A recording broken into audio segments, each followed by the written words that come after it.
Yes, twongeye kubahereza ikaze kuri YouTube channel ya Ihuze Ads.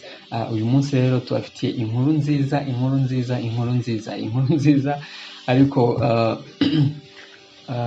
turi buze gusanga atari inkuru nziza cyane. Inkuru nziza rero ni iyi. Mu minsi yashize ndi kuri Facebook nza guhura n'inkuru kuri page y'umujyi wa Kigali ivuga ko umujyi wa Kigali inkuru ngiyi iravuga ati umujyi wa Kigali ku bufatanye na Gura Universal Link Rwanda watangije ubukangurambaga buzafasha abantu gukoresha uburyo bw'amagare mu ngendo zabo nka bumwe mu buryo bw'ubwikorezi bugamije kurengera ibidukikije kandi bugateza imbere imibereho myiza y'ababukoresha.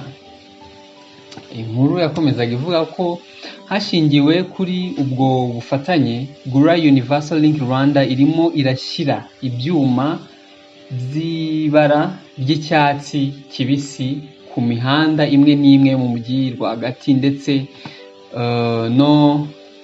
n'ihuza Gisimenti na Kimironko. Aharimo gushyirwa ibyo byuma hazaba hashobora kuboneka nibura amagare 5.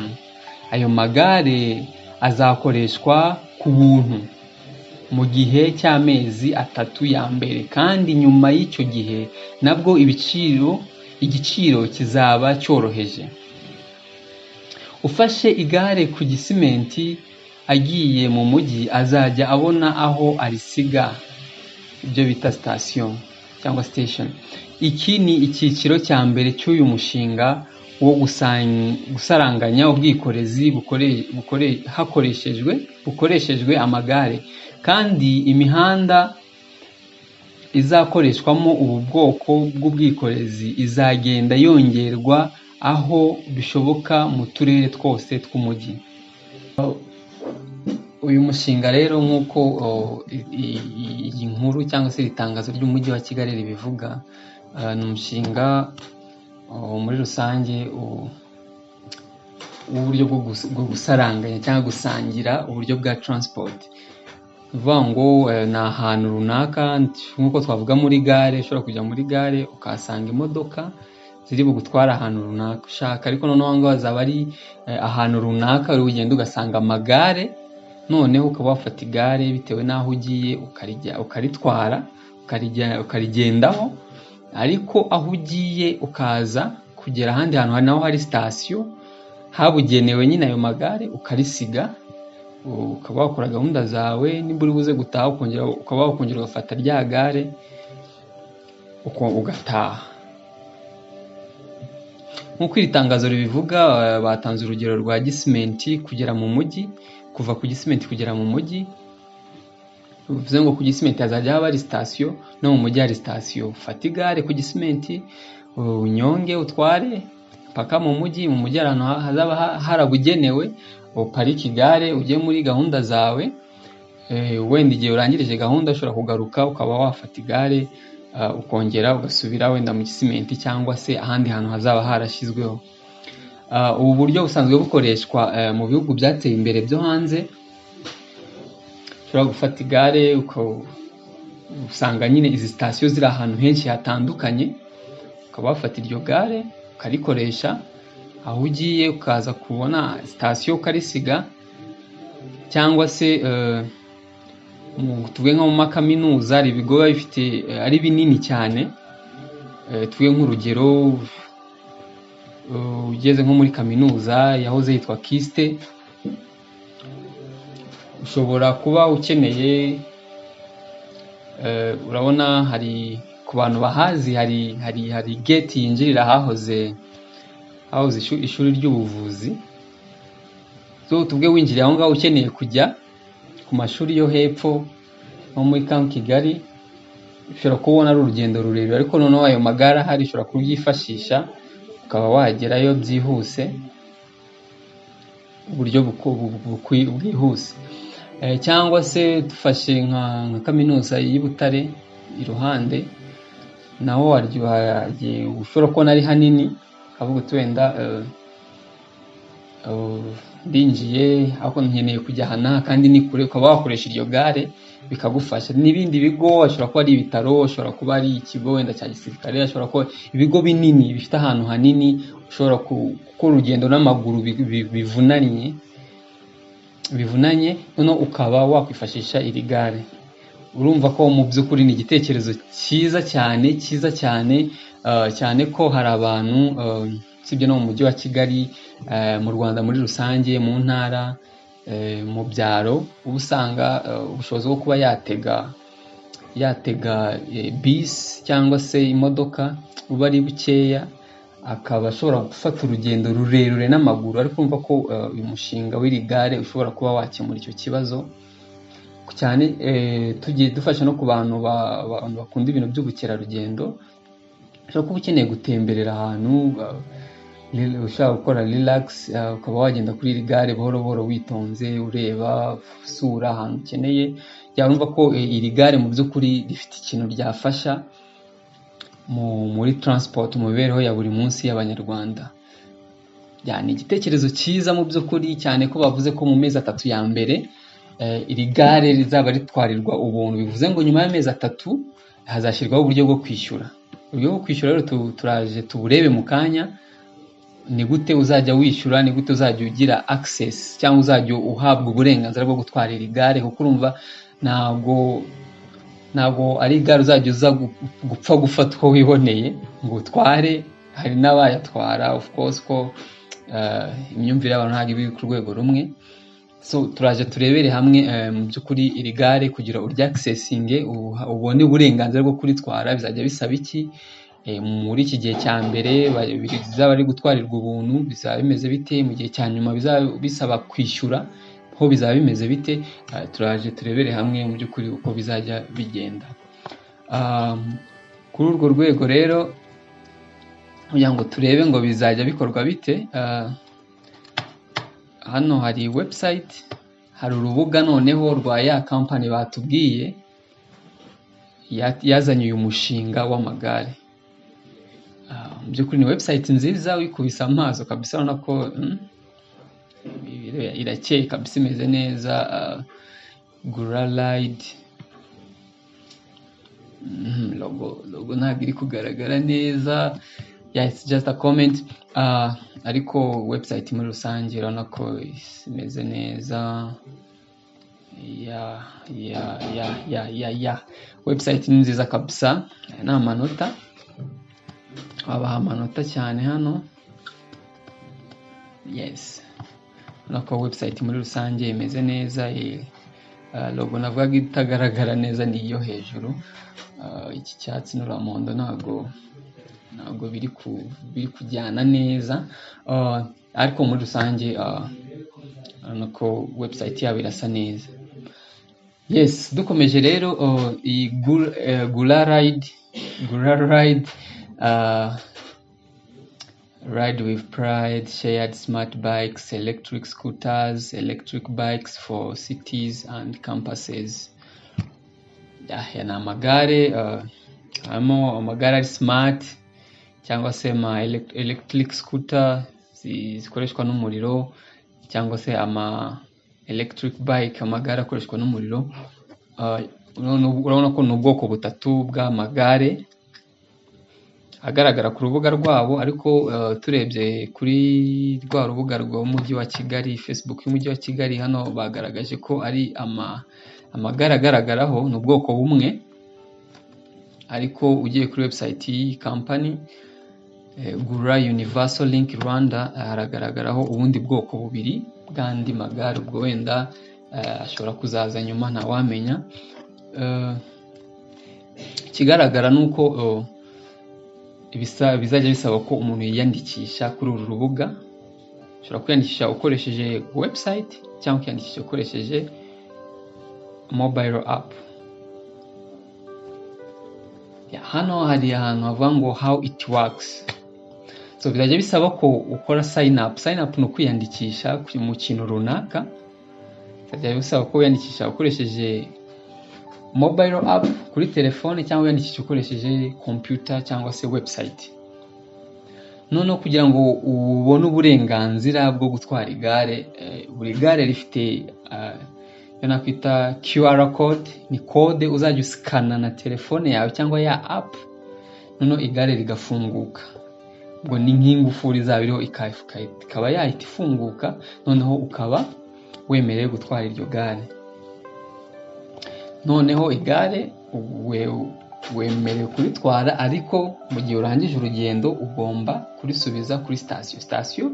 Bavuze ko sitasiyo bazazishyira ahantu hatandukanye mu mujyi wa Kigali ndetse no mu ntara, ariko kuri ubu ni mu mujyi wa Kigali. Bivuze ngo mu mujyi wa Kigali bazashyiraho amasitasiyo atandukanye, nk'uko tugenda tubona arebisi stop buses zitandukanye ku muhanda. Bivuze ngo bazagenda bakwirakwiza ahantu hatandukanye ushobora kugera, urugendo rwawe wari wateganyije rurangiye ukaba waparika rya gare, noneho ugakomeza gahunda zawe. Bivuze ngo uburyo bizajya bikorwa, umuntu uzajya ubanza wiyandikishe ku rubuga cyangwa se yani muri systeme ukoresheje telefone cyangwa computer, bizajya biguhereza uburyo bwo gusikana iriya code mu gihe ugiye gufata igare. Ubwo ni uburyo bwo kurifungura, noneho ufata igare kuri urugendo rwawe, noneho utegetswe kugarura rya gare cyangwa se ukayisubiza kuri sitasiyo ikwegereye iyo ari yo yose. Yes, ubwo ni uburyo ibi bintu bizajya bikorwamo. Ikigaragara ni uko bizagenda bishyirwa mu ahantu hatandukanye, mu mijyi itandukanye, mu turere dutandukanye. Aha ngaha ni baragaragaza uburyo app yabo ushobora kuyidownloadinga, bivuga ngo iri kuri App Store ku bantu bakoresha iOS, cyangwa se kuri Google Play ku bantu bakoresha ama Android telefone. Twibukiranye ko kugira ngo uze kubona uburenganzira bwo gutwara igare, bizajya bisaba ko ubanza kwiyandikisha. Kwiyandikisha rero bizajya bisaba ko ukoresha telefone unyuze muri app, cyangwa se ukoreshe computer, imashini. Yes, dukomeje, hano hari iyi map cyangwa se ikarita izajya yerekana ahantu hatandukanye hari ziriya sitasiyo bavuze, ahantu hatandukanye ushobora gukura aya magare. Iyo ushobora kuzajya uza ukareba ni Kanombe ahagana he, Kimironko ahagana he, mu mujyi ahagana he, ku Ruyenzi se, ahantu hatandukanye, Juru, Ririma, Gashora, ahantu hatandukanye. Ukaba wabona ati aha hari sitasiyo ye, ukinshobora kujyaho nkafata igare. Ni Nyamirambo, ni hehe, gutyo ibintu bitandukanye. Ngo iyi karita izajya ifasha umuntu ukeneye gutwara iryo gare kubona ahantu riherereye, kugira ngo abashe kuribona mu buryo bworoshye. Hano handitse ngo amagare arenze 1000, sitasiyo zirenze 250 mu mijyi 5. Imijyi 5 rero, ku mujyi wa Kigali batubwiye ko umujyi wa Kigali ho bari tayari, ariko indi mijyi hano ntabwo bayigaragaza. So kugira uzajya ubashe kugira uzajya ubasha kubona ahantu ayo magare aherereye, uzajya wifashisha iyi karita, cyangwa se ku muntu uzajya aba yaradownloadinze ya application iri muri telefone ye, azajya yifashisha iyo telefone, noneho abashe kubona ahantu ayo magare aherereye. Reka noneho dukomeze kuri pricing, ibiciro ukuntu bizaba biteye. Mu by'ukuri iyi niyo nkuru itari nziza natangiye mbabwira. Ikigaragara nuko nta biciro bihari kugeza ubu ngubu, tubijyanishije n'amakuru umujyi wa Kigali watanze, nuko amezi 3 ya mbere bizaba ari ubuntu. Bivuze ngo kuri ubu ntabwo baragaragaza ibiciro, ariko nyuma y'amezi 3 bazaba baragaragaje ibiciro byo gutwara cyangwa se kuba wabona iyo serivisi y'ayo magare mu mujyi wa Kigali ndetse no mu yindi mijyi 5 bamaze kutubwira. Iyo mijyi reka turebe ngo ni iyihe, niba wenda bayigaragaza. Nanatse Gura Riders mission with cities is to help reduce carbon emission, pollution and traffic congestion through the use of alternative means of green transportation. that is safe, affordable, and environmentally friendly. Working together collectively, we can create a cleaner and better environment for the people in our community. Iyi ni mission bihaye nk'iyi company, working with campuses. Bimwe nabwiye ko iyi technology izajya ikora no mu makampisi cyangwa se mu mashuri za kaminuza. Yes, tumanutse why hano batubwira ibyiza byabo: easy to use, reliability, affordable, environmentally friendly. Ushaka no kubandikira hano wabandikira. Want Gula ride in your city or campus, ushobora kubandikira wenda ukeneye ziriya serivisi. Ikigaragara hano ntabwo batugaragarije ya mijyi itanu iyi serivisi izatangiriramo. Okay, dukomeze turebe sponsorship, abantu babatera inkunga cyangwa se ubufatanye, abaterankunga babo. Hano ikigaragara ni uko ushaka kuba umusponsor wabo wabavugisha, bafite uburyo butandukanye bashobora kuzajya bamamarizamo amakampani. Hari ku magare, nk'uko mubibona kuri aka gafoto ko ku ruhande, hari ku magare, hari ku byapa, hari ku makarita membership cards, hari ku ngofero, izi ngofero abantu bambara batwaye amagare, hari ku matelefone muri ya app yabo, cyangwa se kuri za station twabonye amagare azajya baparitseho, hazajya hariho uburyo bashobora gushyira amabana yo kwamamariza abaterankunga babo. Okay. Hano biragaragara brand bikes, fenders and baskets, brand stations, host a station outside of your business or residence, corporate membership. Ubu ni uburyo butandukanye mushobora companies zitandukanye cyangwa business zitandukanye zishobora kwifashisha iyi technology zikamamaza ibikorwa byazo. Dukomeje kuri safety, ride safe, ride smart, ride responsibly. Aha ni uburyo bwo kugaragaza uburyo ki ni nk'amabwiriza azajya agenga umuntu ukeneye gutwara iri gare. Mu by'ukuri usabwe kuzajya ubanza gucekinga cyangwa se kwitegereza, kugenzura niba igare rimeze neza, feri zifata, igare riri muri condition nziza, rifite ubuzima. Ikindi ugomba kwambara helmet cyangwa se casque mu gihe utwaye. Ikindi hano bagaragaza ni uko mu gihe ushatse gukata uva mu muhanda cyangwa winjira mu muhanda, hagaragaza ko ugomba gukoresha akaboko, ukaba watanga ikimenyetso ati wenda ngiye kwerekeza ibumoso, kugira ngo abari inyuma yawe, yaba amagare cyangwa se imodoka cyangwa se ibindi binyabiziga biri inyuma yawe, bimenye ko ugiye kuva mu muhanda. Ikindi bagaragaza ni uko ugomba kubahiriza traffic laws, amategeko agenga imihanda. Ubwo harimo kubahiriza ibyerekezo, kubahiriza amatara agenga ayo mu mihanda, kubahiriza ibyapa, ibintu nk'ibyo. Ikindi bagaragaza hano, be aware of your surroundings and mindful of all obstacles while riding. Ugomba kwirinda kuba maso no kwirinda ibindi biza bishobora kukuvana mu rugendo rurimo mu gihe utwaye. Look out for vehicles making wide turns and avoid riding at vehicles blind spot. Muri rusange ni ukuba maso mu gihe cyose utwaye, ukamenya ko umuhanda utawurimo wenyine. Ikindi cya gatatu, park responsibly. Bavuga ngo ugomba gushakisha ahantu, locate any of our docking stations using our app, never park in the middle of the road or sidewalks. Ugomba gushakisha ahantu habugenewe hagomba guparikwa ayo magare, ukirinda ukashakisha ukoresheje application yabo cyangwa se ya karita twabonye hano kuri website, ukirinda kuba waparika iryo gare mu muhanda hagati cyangwa se ku ruhande mu nzira z'abagenzi. Okay, dukomeje turebe about ibyerekeye n'iyi company. Harimo batwereka abo bari bo public bike share transport system company committed to the sustainability of micro mobile mobility in Africa.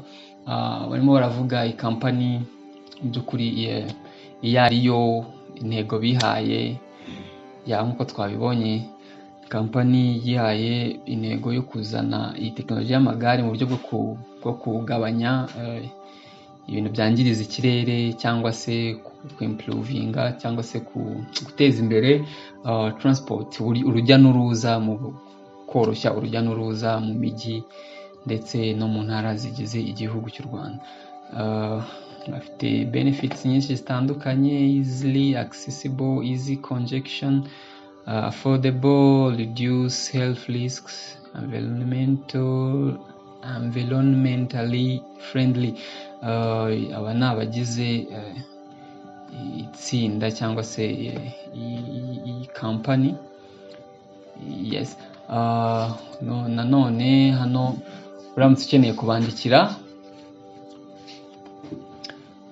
hari ushobora kwandikira email cyangwa se ukajya ku mbuga nkoranyambaga zabo ukabandikira, cyangwa se hari nimero ya telefone hano ushobora kubahamagara.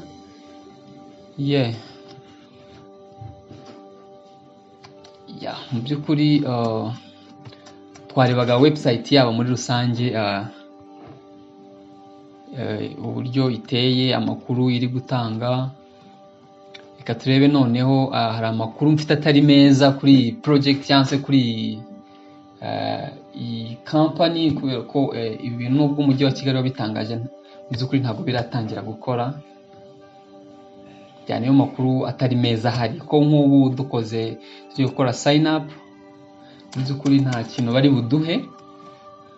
Mukanda kuri sign up ushaka kwiyandikisha ukaba watangira gukoresha serivisi, bivuze ngo ntabwo biratangira gukora nubwo umujyi wa Kigali wabishiriye, watanze amakuru, washyize amakuru hanze, ariko amakuru ahari ni uko bitaratangira gukora. Ikindi ugerageje kudownloadinga izi application zabo ntabwo ubasha kuzigeraho.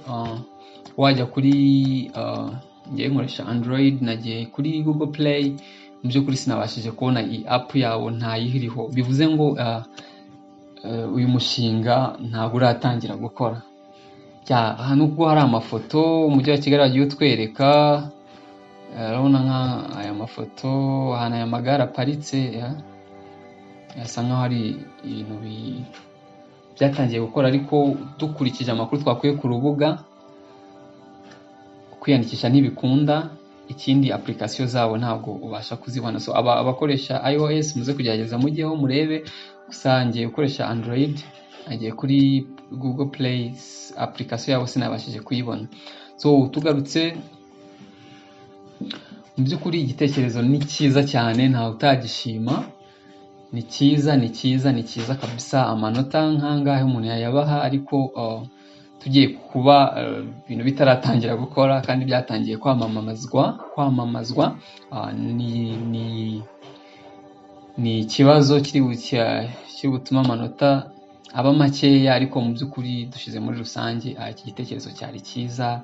Aya magare umunsi yatangiye gukoreshwa bizaba ari ibintu byiza cyane, bizajya byorohereza abantu wenda baba badafite amatike, ushaka kujya ahantu kure ariko ntabwo ufite itike ihagije.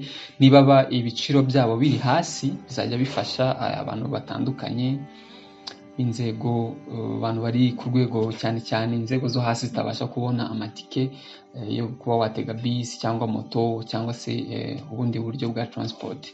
Nanone twizere ko bazafite uburyo buhagije bw'umutekano, kuko hari abantu batagenzwa na kamwe bashobora kuritambikana, ntawamenya. So mu by'ukuri igitekerezo ni cyiza. Ku ruhande rwanjye nagishimye, ni ibintu byiza cyane, ariko amanota abaye makeya kubera ko ntibiratangira gukora.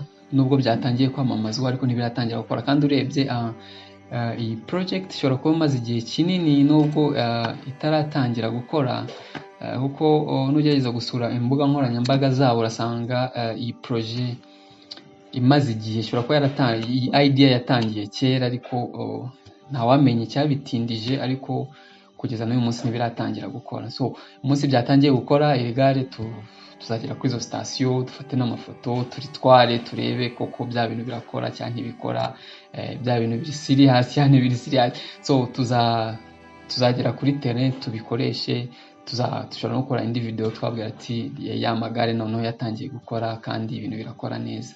So turabashimiye kuba mwaduhaye umwanya mugakurikirana iyi video. Mwakoze cyane, turabashishikariza gukora subscribe, mudutera inkunga, ushobora gukora share, ushobora kuduheza commentaire ukatubwira ati wenda ukatubwira uti muzasure wenda urubuga runuru, muzasure company niyi, murebe ibintu bakora, mutubwire. So ibitekerezo byanyu tuzajya tubyakira, mukomeze rero mudushyigikire, mukande subscribe, ushobora gukora share ugasangiza iyi video inshuti zawe, ushobora kwandikira commentaire ukaduheza igitekerezo bitandukanye. Murakoze cyane, Imana ibaheze umugisha naho ubutaha. Ciao.